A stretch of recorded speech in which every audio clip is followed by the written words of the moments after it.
He was standing near the back of the old community hall, watching the bride adjust the thin strap of her simple dress as if it might hold her together.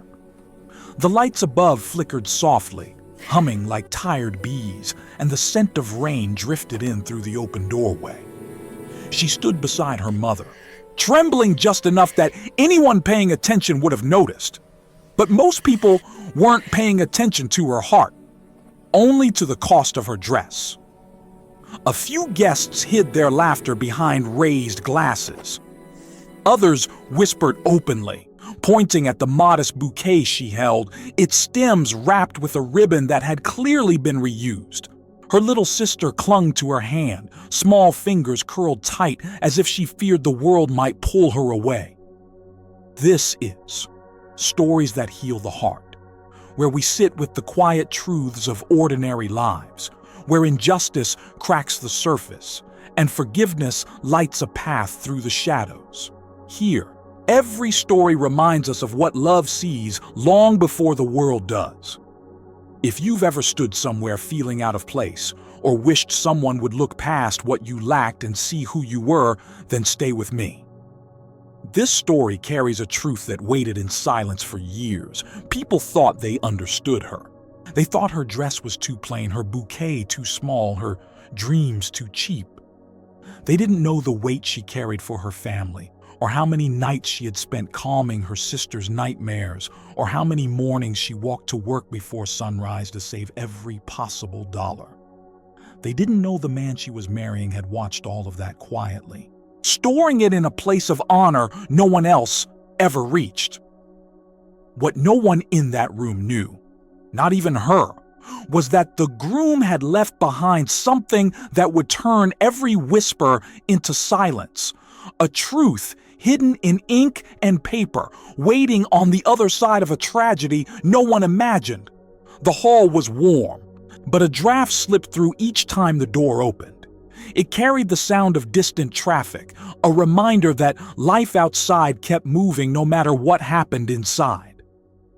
Her sister leaned her head against her arm, eyes wide and searching, sensing the tension swirling around them. The bride offered a faint smile, the kind that breaks a little at the edges.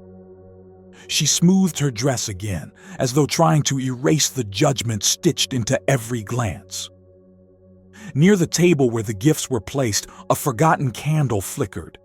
Its flame bent sideways whenever someone walked by. A small, trembling light fighting to stay alive. In the corner, a woman in a bright dress snapped a picture of the bride, then lowered her phone with a smirk that cut sharper than words. A man near the punch bowl whispered something to his friend, and both laughed into their plastic cups. But the bride didn't flinch. She just held her bouquet a little closer, letting her thumb brush over the soft petals. The rain outside thickened, tapping against the window like someone gently knocking, asking to be let in. A few drops slid down the glass, distorting the view of the street beyond, headlights passing like small, fleeting miracles.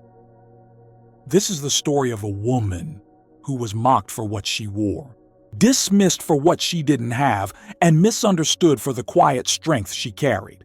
And it is the story of what happens when the world finally learns the truth she never once needed to prove. If stories like this remind you that goodness still exists, please like, subscribe, and turn on notifications, so these voices of hope can keep reaching the hearts that need them most. And as the bride took one careful breath, her little sister's hand warm in hers, the hall went still for a moment.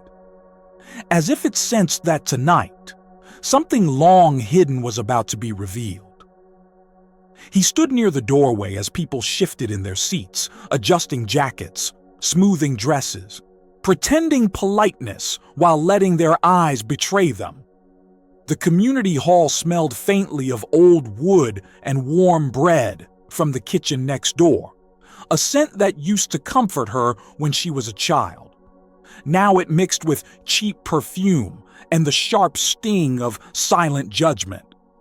She stood beside the window, fingers tightening around the bouquet ribbon that had once belonged to her grandmother. The soft blue fabric was frayed along the edges, but she kept smoothing it, as if it might suddenly become new. The lights above cast a pale glow over her shoulders, illuminating the small threads her mother had carefully stitched the night before. Her mother had stayed awake until long past midnight, sewing the dress by hand, whispering prayers over each seam so her daughters wouldn't feel alone in the world. Now she hovered close, straightening the back of the dress, eyes flicking toward the guests who muttered into their champagne. It was supposed to be a day of joy, but the room pulsed with unspoken cruelty. A cluster of women near the buffet table stopped talking whenever she walked by. They let their eyes sweep over the hemline, the fabric, the ribbon, and then exchanged looks like people passing judgment on something they believe beneath them. A man in a polished suit leaned toward his wife and murmured something that made her cover her mouth to hide a smile. The bride didn't hear the words, but she felt the sting. Her sister tugged at her hand, small fingers curling into the fabric, grounding her in the one place she felt safe. Her sister's presence had always been a quiet anchor. The girl stood barely at her waist, wearing a dress 2 sizes too big that someone had donated months before. She had insisted on wearing it for the wedding. "I want to look fancy for you," she had said that morning, holding the skirt with both hands as if it might hold her heart. Now, her curls brushed the bride's arm as she leaned against her, watching the room with wide, worried eyes. The bride's mother brushed invisible dust from her daughter's shoulder. "Hold your head high," she whispered. "Love doesn't care about price tags." But her voice trembled, betraying years of learning to swallow humiliation with dignity. Across the room, the groom's relatives gathered near a long table draped in a white cloth. Their clothes were crisp, tailored, expensive. They whispered among themselves with an air of superior amusement, glancing toward the bride's family as though they had mistaken the event for charity work. A young woman with sleek hair scrolled through her phone, angling the screen so her friends could see a picture she had taken of the bride's dress. The bride didn't see it, but her mother did, and her lips tightened in a way only a mother's heart could understand. A soft gust of wind pushed through the doorway as someone entered, carrying with it the scent of rain-soaked pavement and the metallic tang of a storm that hadn't decided if it would stay. Outside, puddles reflected the faint glow of street lights. The rain came in rounds, tapping against the windows as though insisting that the world outside was no kinder than the one inside. The bride adjusted her bouquet, fingers brushing over the petals.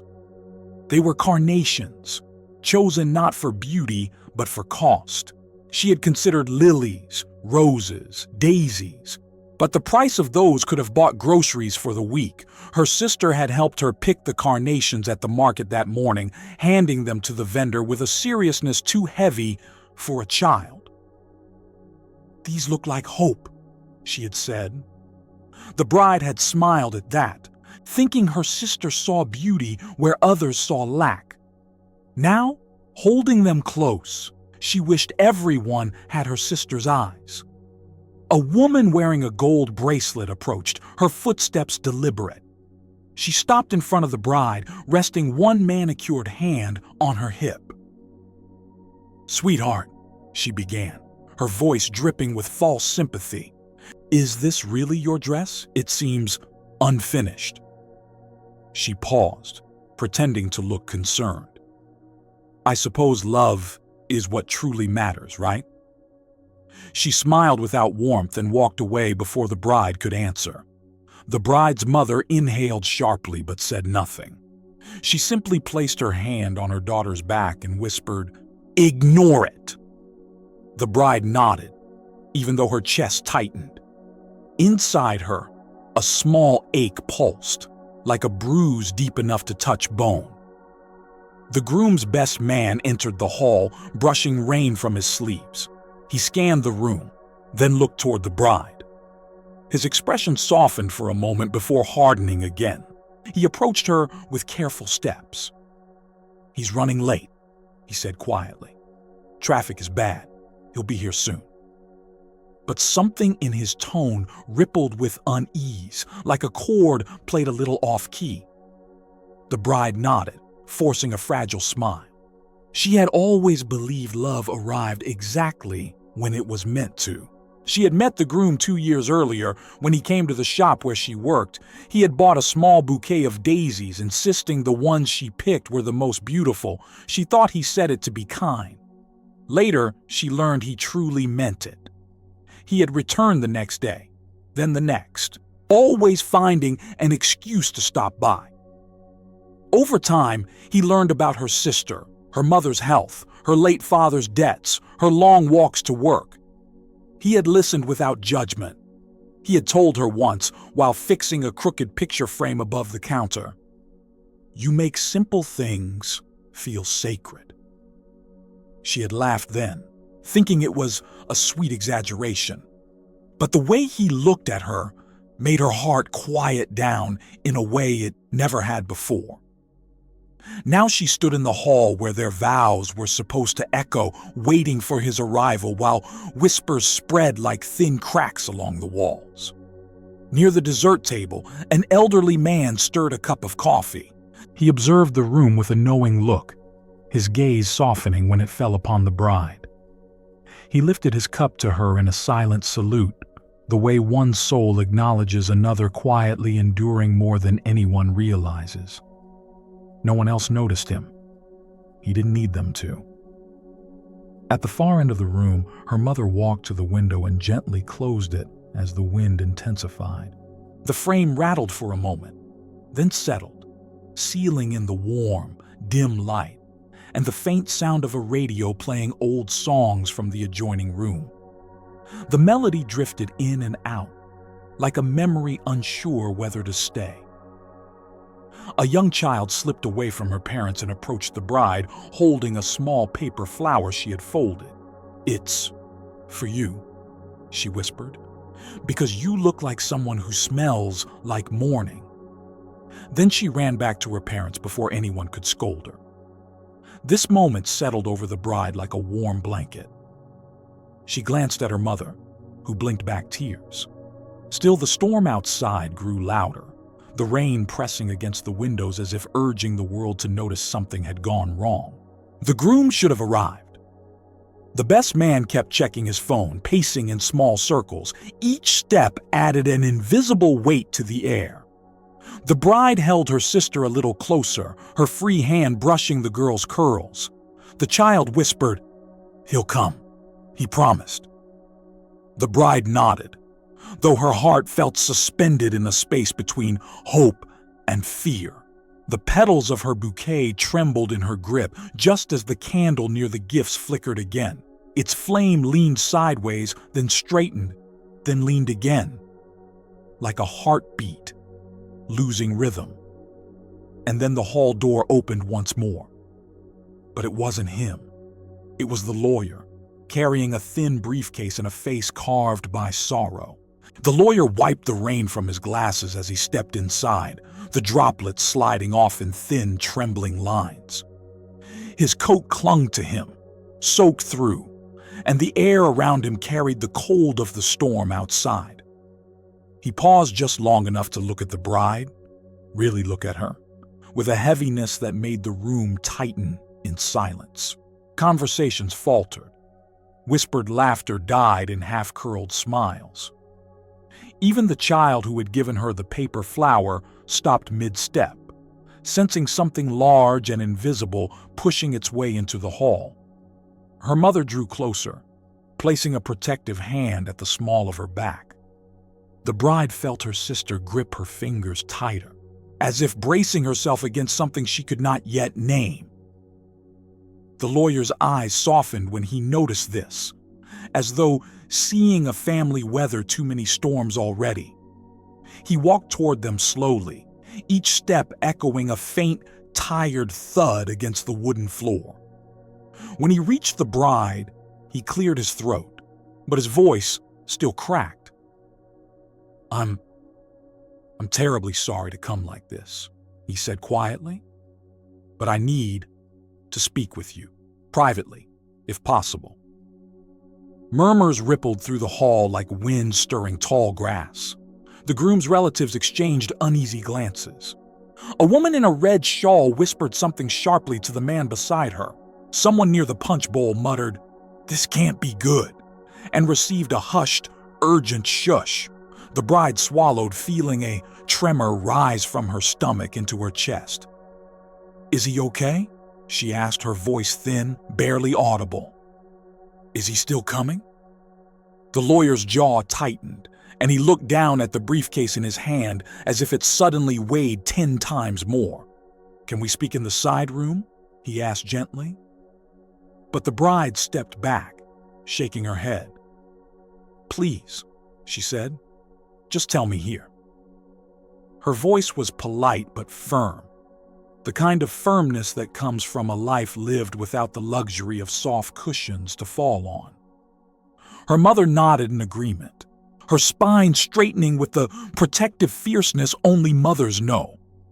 The sister pressed closer, her small body warm against her leg. The lawyer exhaled, long and defeated.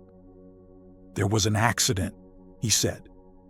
The words cut the room cleanly in half. Every sound vanished.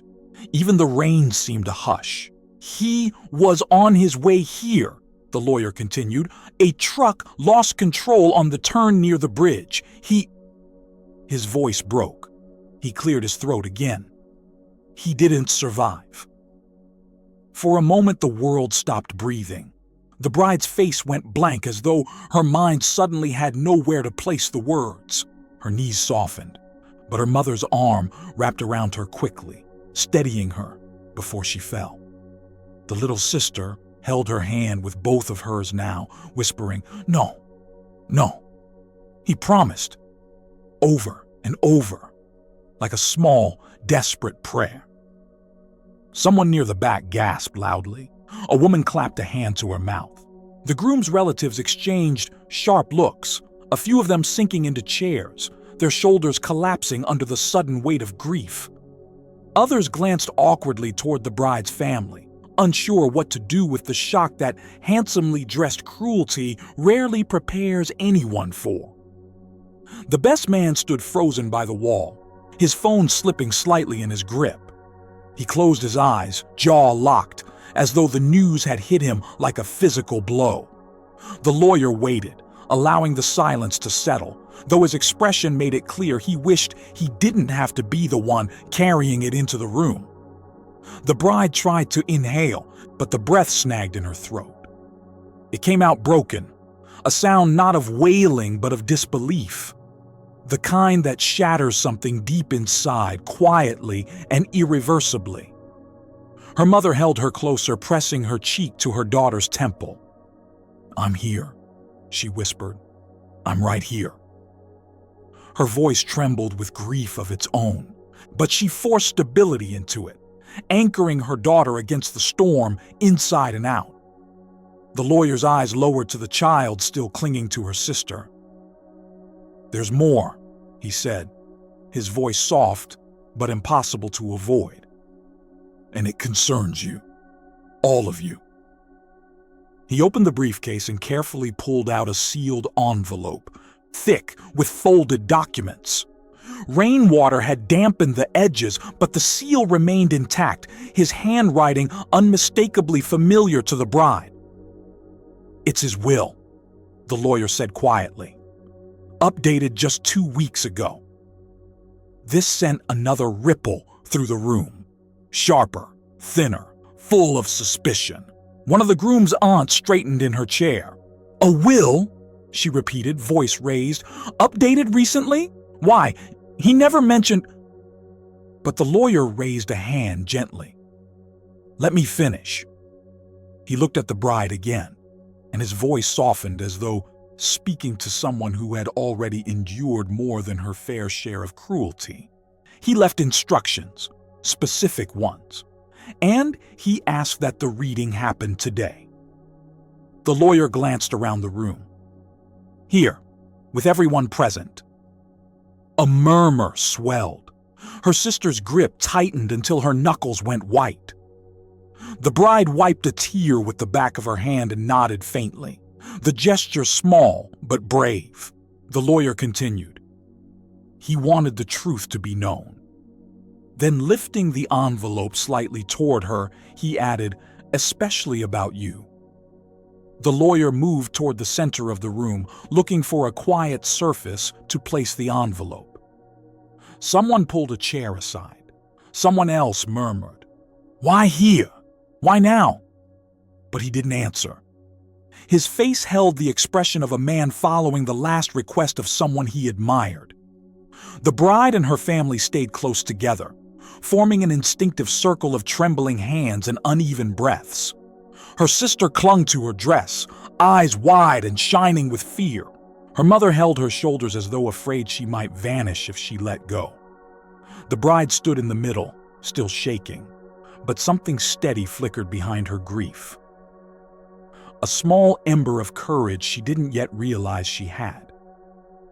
The storm outside rumbled, distant thunder rolling across the rooftops like a warning.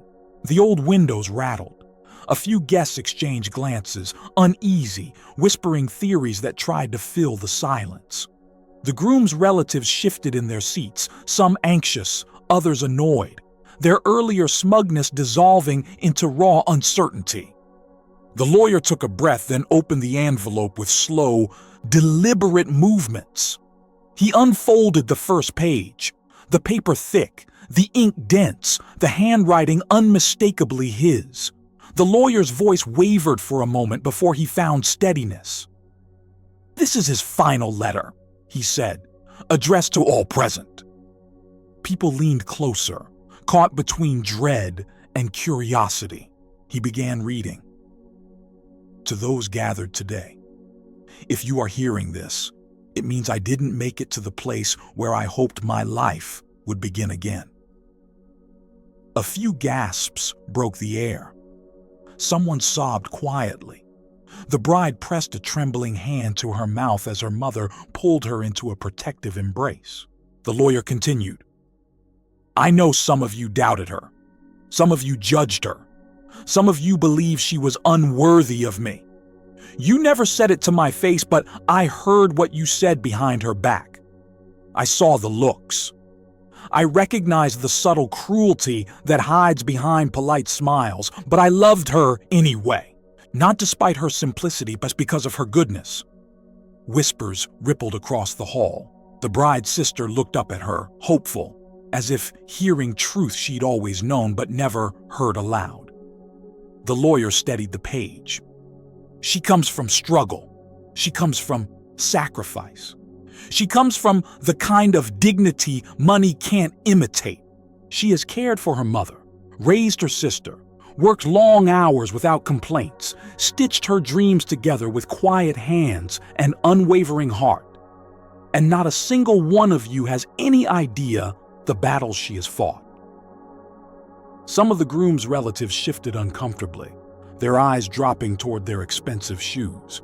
The bride closed her eyes, tears slipping down her cheeks. She had never spoken of those battles. She had lived them in silence, believing love didn't require her to make a presentation of her pain. The lawyer's voice grew softer as he read, "She is the bravest person I know, and I chose her. Not by chance, not out of pity, and certainly not by mistake. I chose her because she is the only person I trust to carry my memory with honesty and grace." Her mother gasped softly, covering her mouth. The child looked around the room with a fierce, protective glare no one expected from someone so small. The lawyer continued, "As for my estate, my assets, my home, and everything I own, I leave it all to her. Every last piece. She earned nothing from me by convenience. She earned everything by character." A stunned silence filled the hall, thick, heavy, impossible to ignore. The aunt in the gold bracelet stiffened, her face dropping its practiced smile. A couple of the groom's cousins exchanged frantic whispers. One of them blurted out, "That can't be right." But the lawyer raised a hand sharply. "There's more. He turned the page. "I have one last truth to reveal, something I kept hidden because I knew how people can be when they think someone has too little to offer. I was diagnosed 6 months ago with a condition I chose not to share. I knew my time might be shorter than I hoped, and in those months, she became my calm, my safe place, my reason. She never knew any of this. She never asked for anything. She never wanted anything of mine but my presence." The bride staggered. Her mother held her tight. Her sister wrapped both arms around her waist. Across the room, the best man covered his face with his hand, shoulders shaking. The lawyer's voice softened further, reaching the final lines. "So today, if she stands before you, mocked, judged, or dismissed, let this letter correct your eyes. Let this truth reveal who she truly is. Let my last breath honor the woman who carried me through my final days without ever knowing she was my miracle." He folded the letter slowly. No one dared breathe. Then he lifted the will itself. "And legally," he said, "everything he stated is binding." Every judgment in that room collapsed under the weight of those words, and her little sister, sensing the shift, slipped her small hand into her sister's trembling one and whispered, "See? I told you people would see you someday." The bride finally let herself cry.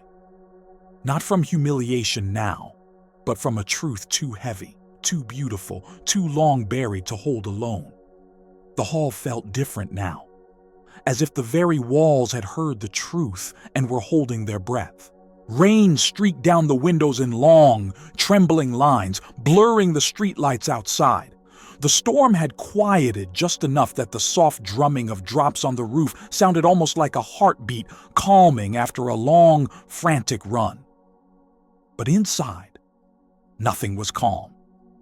People shifted in their seats, their earlier confidence dissolving into a nervous, awkward hum. A few guests had tears in their eyes, shaken by the letter's tenderness. Others stared at the floor, unable to face the weight of their own unkindness. Even the aunt with the gold bracelet sat stiffly, her face pale, her jaw clenched as though just realizing the cost of every whispered insult. The bride, still wrapped in her mother's arms, felt her knees weaken again. Her breath came in tight, uneven waves. She wasn't thinking about estates or assets or anything written on paper. Her mind was full of him. His smile when he picked daisies off the street, the way he held her sister's hand during their walks, the way he always spoke softly to her mother, the way he made everything feel lighter without announcing it. She wasn't ready for a world without that light. Her sister tugged at her hand. "He loved you," the child whispered. "He really loved you." It was spoken with the soft certainty only children carry, the kind untouched by jealousy or pride. The bride knelt down and pulled her sister close, pressing her forehead to the girl's curls. The child's arms wrapped around her neck, trembling but fierce. The lawyer closed the folder gently, as if afraid the sound might break something fragile still hanging in the air. He looked at the bride with eyes filled with a respect that seemed to deepen with every passing second. "There's one more document," he said. The room shifted again. A small, startled inhale shared by dozens of people at once. He reached into the briefcase and pulled out a smaller envelope, this one sealed with wax. He held it with both hands as though it carried more than paper. "This one," he said quietly, "is for you only." A murmur rose from the guests. Curiosity, jealousy, confusion. But the lawyer ignored it. He stepped toward the bride and placed the envelope in her trembling hands. She stared at it, running her thumb over the seal, feeling the imprint of his initials pressed into wax. She didn't open it, not yet. The lawyer cleared his throat softly and addressed the room once more. "He asked me to gather everyone together today," he said, "because he didn't want her to walk through this moment alone. He wanted witnesses to her worth, to his truth, to what he chose." His words lingered, settling like dust in the air. A woman in a floral dress stood up. Her voice shook. "I didn't know," she murmured. "We didn't know." Her eyes flicked toward the bride with guilt, twisting her features. The bride said nothing. She simply held the envelope tighter. Another guest spoke up. The man in the polished suit who had laughed earlier. "We all misjudged her," he admitted, though the words dragged out of him like something sharp. "But we didn't know he was ill. Why didn't he tell anyone?" The best man, silent until now, finally stepped forward. His eyes were red-rimmed, his lower lip trembling. When he spoke, his voice cracked. He didn't tell anyone because he didn't want pity, he said. He wanted to live the time he had left without people treating him like he was dying. He looked toward the bride with a raw ache. And when he was with her, he felt normal, safe, alive. The room fell into stunned quiet. The bride squeezed her eyes shut as tears slid down her cheeks. Her mother brushed one away gently, whispering something only she could hear, something like strength stitched into a single breath. A young cousin of the groom stepped hesitantly toward her. She looked barely out of her teens, her eyes glossy and regretful. "I'm so sorry," she said softly. "I didn't mean to be cruel. I just followed everyone else." Her voice cracked. "It was wrong." The bride's throat tightened. She nodded faintly, not trusting her voice. Forgiveness hadn't reached her yet. Grief still held her too tightly. Behind the girl, others shifted uncomfortably, as though wishing they could take a step forward too, but lacked the courage. Some looked away, unwilling to face their own reflection in the moment. The storm outside softened even further. The wind quieted to a hush. The candles near the gift stopped flickering, their flames now steady and straight. Small, golden pillars of calm. And then, the best man spoke again. "There's something else she deserves to know," he said. All heads turned. The lawyer's brow furrowed slightly. "Something not in the documents?" The best man nodded. "Something he told me, the night he updated that will." He took a shaky breath. "He made me swear I wouldn't say it unless this happened." The bride felt every heartbeat thump painfully in her chest. He looked at her, eyes filled with a sorrow deeper than the storm. "He didn't update the will because he was dying," he whispered.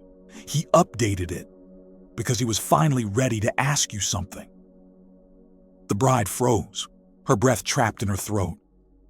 The best man swallowed hard. "He bought a ring," he said. "A second one. Not for today, for tomorrow." He looked down, steadying himself. "He planned to propose again, privately, just you and him. He said he wanted to give you the wedding you truly deserved, not the one you settled for because you were trying to save everyone else." A soft, collective gasp rippled through the hall, a sound like heartbreak and beauty colliding at the same time. The bride covered her mouth, knees buckling. Her mother caught her just in time. Her sister pressed her cheek against her arm, and the lawyer bowed his head as though honoring a promise carried far beyond this world. The truth was only beginning to unfold.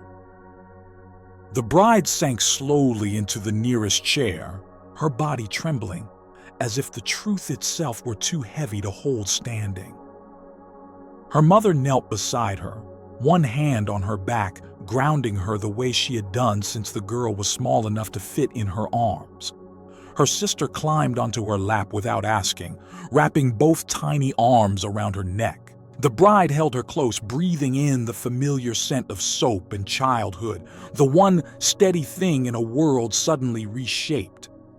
Across the room, the best man lowered his gaze, remorse tightening his features as if revealing the groom's secret cost him a piece of his own heart.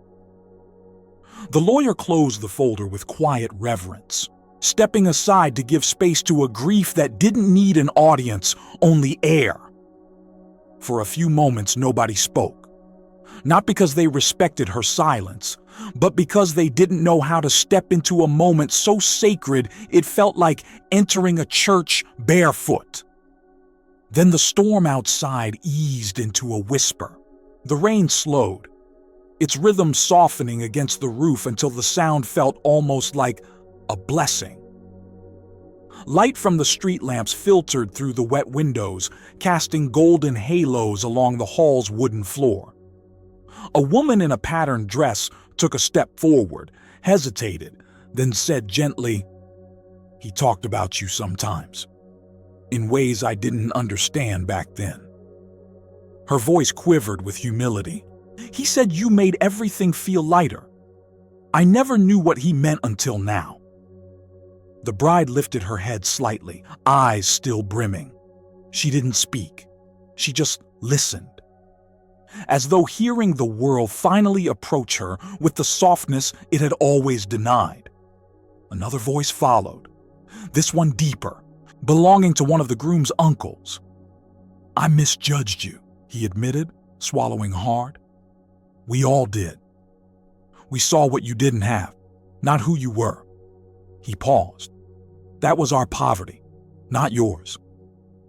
Behind him, a cousin muttered a quiet agreement, rubbing her arm as if shame were something physical she could wipe away. But the bride wasn't ready to respond. Grief clung too tightly. Love too freshly wounded.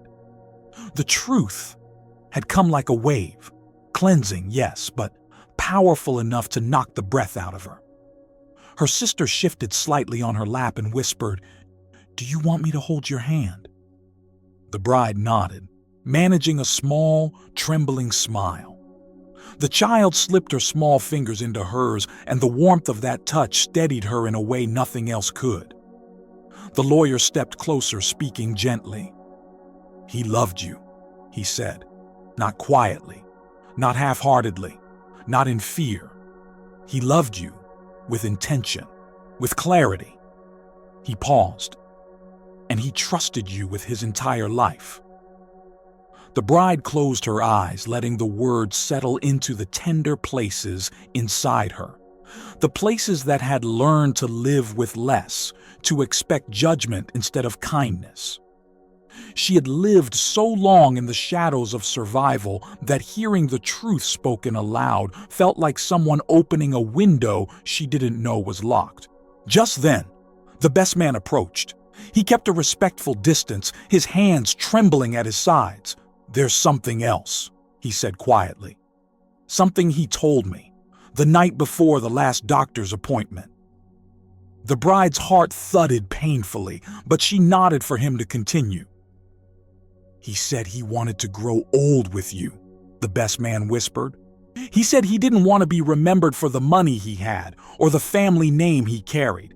He wanted to be remembered as the man who loved you and raised your sister with you and spent his life proving the world wrong about what really matters." Her breath caught. Her sister squeezed her hand. "He said you saved him," the best man continued. "That before you, he lived for expectations, for appearances, for other people's approval. But when he met you, he understood grace, humility, peace. He told me he wasn't afraid to die anymore because he had already known heaven on earth with you." The bride's sob broke through the silence, raw, aching, but full of something bright beneath the pain. A few guests wiped their eyes, others bowed their heads. The aunt with the gold bracelet pressed her hand to her chest, tears spilling despite her attempts to hide them. Even the groom's stern uncle blinked rapidly, jaw tight. Her mother leaned close, whispering, My girl, that is the kind of love that doesn't end. The storm outside broke into a final hush. In the quiet that followed, the bride looked down at the wax-sealed envelope still resting in her lap. The weight of it had changed.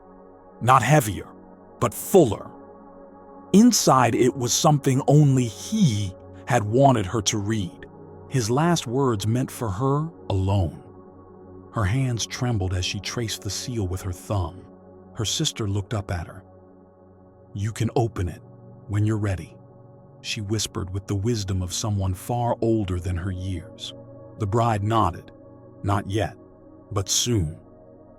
The lawyer invited everyone to take a seat. His voice gentle but steady. The voice of someone who understood that what came next required stillness. The guests moved slowly, as though afraid their footsteps might disturb something sacred floating in the air. The bride remained where she was, her sister curled protectively on her lap, her mother seated beside them with her hand resting softly against her daughter's back. The lawyer unfolded another document, thinner than the will, but handled with the same quiet respect. "This," he said, "is an addendum he attached, a personal statement addressed to the room rather than the estate. He felt that some truths shouldn't belong to lawyers or banks. They should belong to the people who witnessed his life." A murmur traveled through the hall, subdued, almost reverent. The lawyer began reading. "To everyone gathered today, if my absence is the first thing you notice, then I understand. But I hope it will not be the last." His voice echoed lightly against the old wooden beams above, filling the room with a quiet weight. "You may have believed I lived a privileged life. Money, comfort, status. But privilege can build its own kind of loneliness. I lived for years surrounded by people, but very few actually saw me. Even fewer cared to." The bride's mother glanced toward the groom's relatives. A few shifted uncomfortably, swallowing hard. The lawyer continued. "Then I met her. A woman who spoke with honesty, worked with humility, and loved with a rare, steady kind of courage. She asked for nothing, expected nothing, and yet she gave everything simply by being herself." The bride's breath trembled as she held her sister closer. Her sister pressed a small hand to her cheek, wiping a tear before it could fall. "She knew hardship," the letter went on, "but she never let it make her cold. She chose kindness over bitterness, responsibility over resentment, love over pride. In a world obsessed with appearances, she lived with quiet truth." Guests shifted, some wiping tears, others bowing their heads. It was as if the groom's words were washing through them, clearing away the fog of assumptions they had once clung to so confidently. "She taught me what it means to be vulnerable," the letter said. "What it means to belong to someone with your whole heart. What it means to love without fear. She showed me that a simple life can hold more beauty than all the luxury in the world." A soft sob escaped from the best man. He covered his mouth, shoulders trembling. The lawyer paused for breath, then continued. "She never boasted about her sacrifices. She never spoke of the nights she cried quietly so her sister wouldn't hear. She never mentioned the dreams she postponed so she could help her mother heal, but I knew, I saw it all." The bride lowered her head, overwhelmed. Her mother gently kissed her knuckles, whispering, "He saw you, my girl, really saw you." "And in seeing her," the groom wrote, "I saw myself, the person I wanted to be.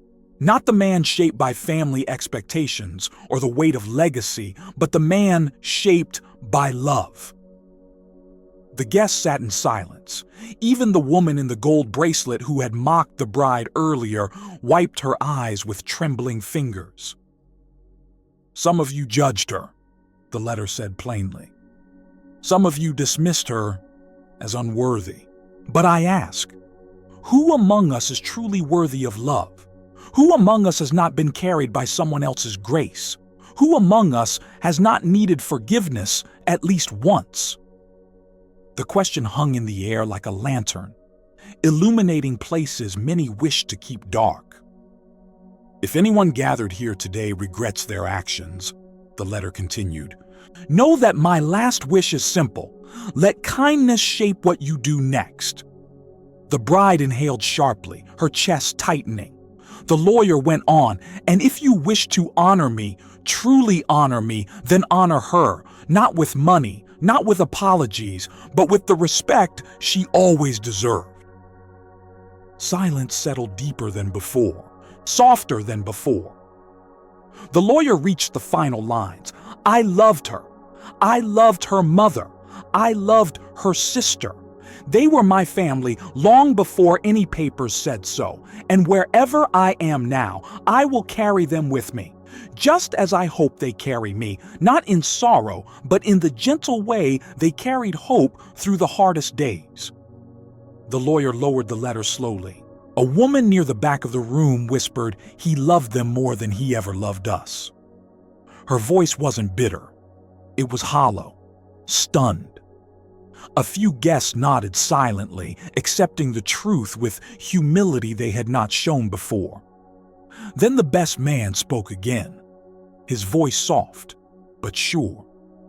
He wanted everyone here to understand that love is not measured by wealth or appearance. He wanted you to know that the strongest love he ever felt came from her.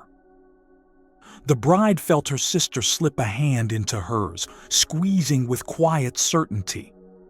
It was then that the lawyer turned toward the bride with something almost like reverence and said softly, there is still one final item he left behind. He reached into the briefcase and placed a small velvet box on the table. The bride's breath caught. Her mother gasped, and the entire hall leaned forward, held by a silence that felt like destiny unfolding. The bride stared at the small velvet box as if it were something alive, something breathing softly in the dim light of the hall. Her hands tightened around her sister's, her pulse fluttering beneath her skin. The lawyer stepped back to give her space, but no one else moved. The entire room seemed suspended, held in a fragile stillness that made the faint hum of the light sound like a trembling chord. Her mother reached out with a trembling hand but stopped before touching the box, as though afraid her fingertips might disturb the gravity of the moment. My daughter, she whispered, voice cracking. Whatever is in there, he left it for your heart. The bride swallowed, feeling both anchored and untethered all at once. She gently placed her sister on the chair beside her and stood up slowly, as if learning again how to trust the ground beneath her feet. The guests parted instinctively, creating a soft, respectful circle around her without needing to be told. She approached the table. Her fingers hovered over the box for a long moment. The velvet was burgundy, worn slightly at the edges, as if it had been held many times before, perhaps in moments of hesitation or hope or fear. She touched it finally, and a quiet gasp rippled through the hall, though no one meant to make a sound. With a breath that shook, she opened the box. Inside, nestled against the dark fabric, lay a simple gold ring. Not the one they had chosen together for their ceremony. This one was different, delicately crafted, shaped with intention, its design understated but beautiful, a ring chosen not for show but for meaning. Her hand flew to her mouth as tears blurred her vision. The best man stepped forward, voice low, steady despite the tremor beneath it. He bought that ring 2 weeks ago, he said. He told me he wanted to ask you again, properly, intimately, just you and him. He said the wedding today was for the world, but the promise he wanted to make That was for your soul." The bride closed her eyes, tears streaming freely now. Her sister jumped down from the chair, wrapped her arms around the bride's waist, and whispered, "He wanted you forever, even if he couldn't stay." The room, filled moments earlier with judgment, noise, and restless opinion, softened into something reverent, almost holy. Guests lowered their heads. Some cried quietly. Even the storm outside seemed to pause, the rain offering only a faint whisper, like a hand resting gently on a shoulder. The lawyer walked toward her again, holding another folded page. "There is one more line he asked me to give you," he said softly. "Only one." He handed her the slip of paper. She unfolded it slowly, breath catching as her eyes moved across the familiar handwriting. "If love is the only thing I can leave you with, then let it be the kind that makes you brave, even when I'm gone." Her knees weakened, but her mother reached her just in time, holding her up with the strength of every hardship they had survived together. Her sister clung tighter, her small heartbeat pressed to the bride's ribs. Around them, the guests rose quietly to their feet, not out of ceremony, but out of something deeper: respect, recognition. A silent apology woven into a single collective gesture. The bride lifted the ring from the box. The gold warmed instantly in her palm as if it had been waiting for her touch. She closed her fingers around it gently, like holding something that could break if handled without love. Then, with a breath steadier than before, she whispered into the quiet, "I will carry you with me." Her mother's tears fell onto her shoulder. Her sister rested her head against her side. The lawyer bowed his head. The best man wiped his eyes. And for the first time since the storm began, inside or out, the bride felt something shift deep within her. Not closure, not yet, but the beginning of healing. She stood there holding the ring, its small circle glowing softly against her trembling fingers, as though the gold itself had absorbed the warmth of every moment they shared. The guests watched her with a quiet reverence, the kind that comes only after a truth too powerful to ignore has settled into every corner of a room. The lawyer stepped aside, giving space for what was no longer a legal moment but a human one. Her mother guided her back to the chair, easing her down gently, brushing away the hair that clung to her tear-streaked face. Her sister climbed into her lap once more, curling against her as if trying to hold together the pieces of a heart too fragile to speak yet unbroken enough to keep beating. A long, deep silence filled the hall. Not heavy, not anymore, but tender, the kind of silence that lets healing begin. Then the groom's aunt, the one with the gold bracelet, the one whose voice earlier had dripped with quiet cruelty, stepped forward. Her eyes were swollen, her mascara smudged, her carefully constructed composure gone.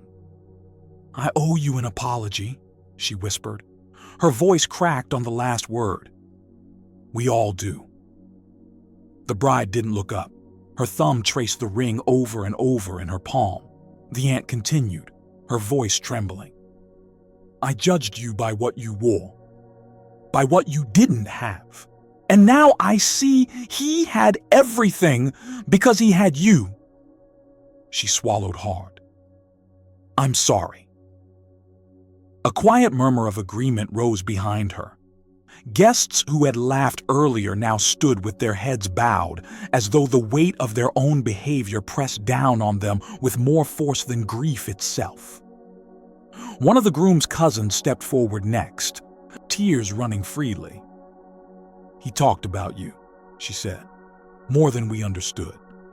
I wish we had listened. I wish we had looked at you the way he did." Her mother placed a hand gently over the bride's, not forcing forgiveness, just reminding her she wasn't alone. The best man approached slowly, his steps measured, his hands clasped together as if holding something invisible but precious. He kneeled beside her chair, his gaze soft and full of a grief that had nowhere else to go. "He loved you quietly," he said, "but he loved you deeply. You were the one thing he never doubted, even when he doubted everything else." The bride finally lifted her eyes, tears shimmering like small lights. The best man nodded once, a gesture of respect, then stepped back to join the others. The lawyer cleared his throat, voice low. "There is just one final instruction," he said. "Not for the estate, for the gathering." He held a slip of paper, small, creased, worn at the edges, like it had been kept somewhere close to the heart.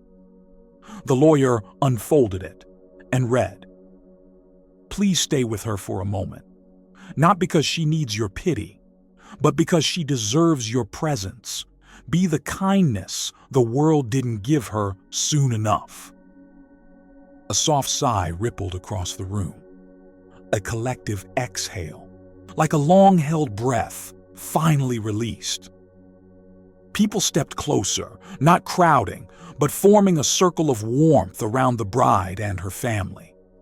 Someone placed a hand on her mother's shoulder. Another knelt to smile softly at her sister. A few set down their umbrellas and jackets, the sound gentle, as if laying down weapons they didn't realize they had carried. It was the first time since she entered the hall that the bride felt the room not tighten around her, but soften. She looked at the ring once more. Then, with a trembling resolve, she slipped it onto a thin chain around her neck, letting it rest against her skin, right over her heart. Her sister lifted her head. "Does that mean he's with you now?" she asked softly. The bride nodded, tears falling again, but this time with a different kind of weight, lighter, warmer.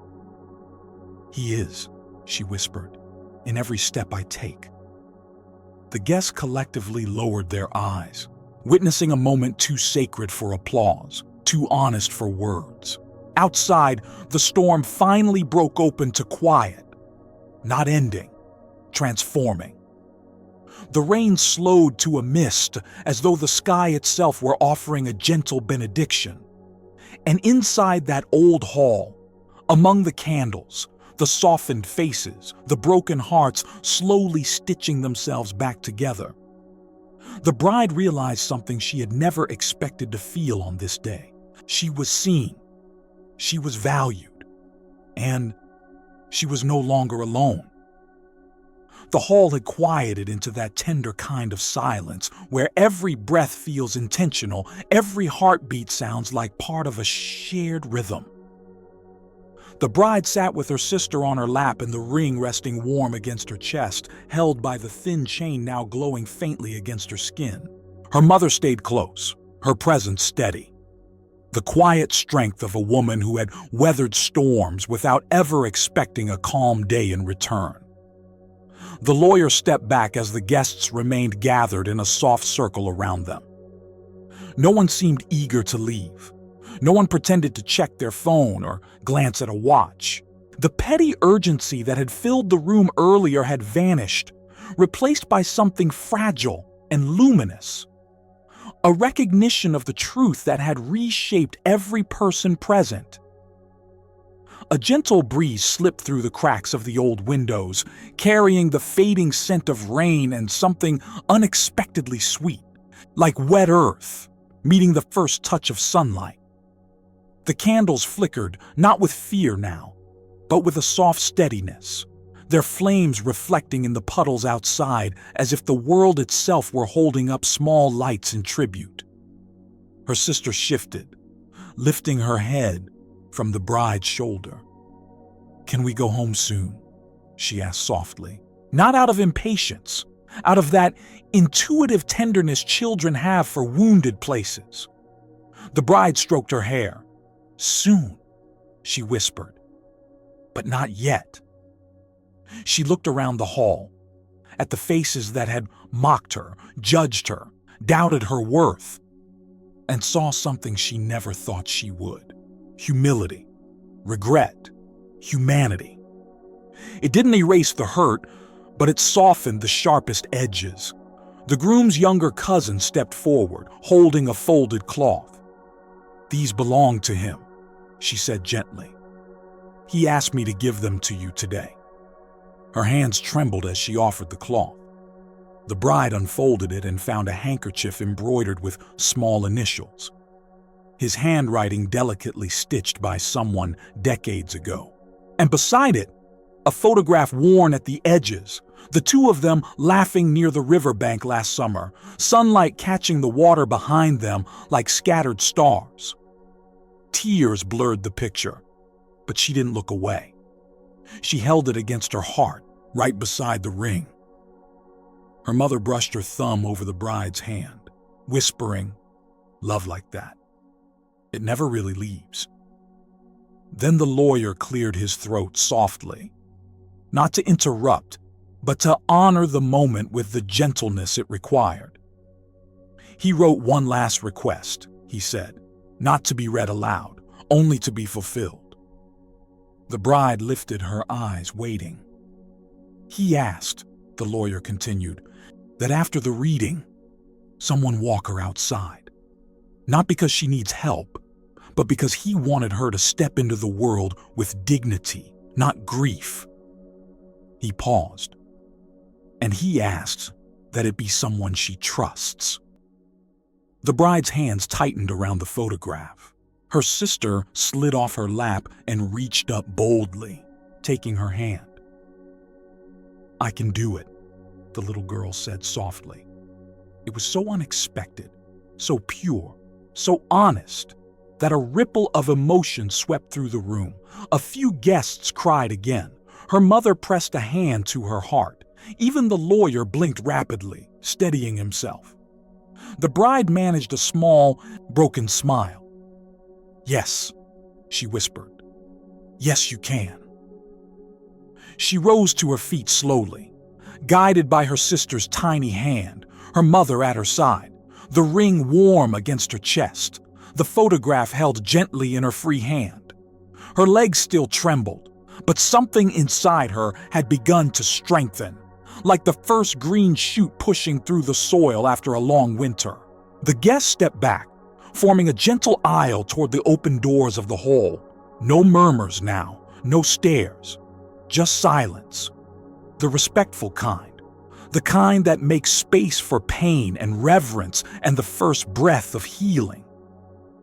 As she took the first step forward, the clouds outside shifted, letting through a thin slice of pale sunlight. It spilled through the doorway, stretching across the floor like a quiet blessing. Her sister squeezed her hand. "Don't be afraid," she whispered. "We'll walk together." And with that, the bride stepped forward, carrying love, loss, truth, and the fragile beginning of a future she had not chosen, but one she would face with the strength he always said she had. The hall watched her leave not as the girl they had mocked, but as the woman she had always been, dignified, resilient, radiant, with a quiet kind of courage that needed no permission. And as she crossed the threshold, the last thing anyone saw was the sunlight catching on the ring at her heart, turning it into a small, steady star.